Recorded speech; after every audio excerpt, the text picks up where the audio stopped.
अब ये हो क्या रहा है? ये डायरेक्ट सेलिंग इंडस्ट्री ही है या कुछ और?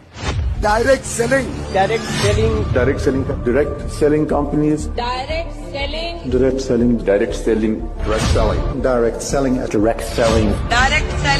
डायरेक्ट सेलिंग जो है, Direct selling industry. Direct selling has huge opportunities in India. Direct selling, we realize that this industry not only has the capacity to develop business, develop entrepreneurs, but also has capacity to serve consumers, reach out to millions and millions of people at all levels.